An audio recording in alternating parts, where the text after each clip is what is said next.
Is Carr not fully transparent about his injury? What are teams' thoughts on quarterback 2 and quarterback 3 of the draft? Zarelli, the Derek Carr situation is definitely a strange one. The Saints weren't caught off guard. This is a 2-year-old injury that he has with his shoulder, and the question of whether or not he needs surgery. I think there's some skepticism in the Saints organization. If you want to roll back the clock and look at how all this went, you can go back to Kellen Moore's opening press conference, where I think support for Derek Carr was there, but it might not have been to the level that Derek Carr would have liked, where he declares Derek Carr the starter.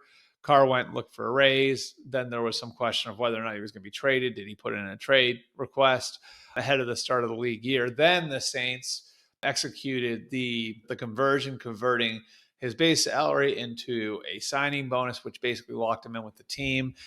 They did that, as is their right in the contract, unilaterally. They didn't really work with him on it. So there's been a lot of moving pieces in this saga, and it's clearly not over yet. So we'll see what happens. But obviously this puts the Saints in a weird position at quarterback. They've got Spencer Rattler on the roster and not a whole lot else. So do they get in the Kirk Cousins mix? Do they take a swing on Aaron Rodgers?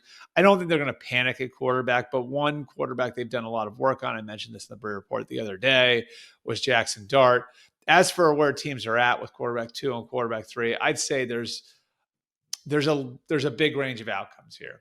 There's a big range of outcomes here where I think Shedeur could go 3rd. I think he could go 33rd. I think Jackson Dart could go 9th. I think Jackson Dart could go in the 2nd round. I think Tyler Shuck could be the second quarterback to go. So while it feels like maybe in the public sphere, there's been this consensus that it's, Ward 1, Sanders 2, Jackson Dart 3.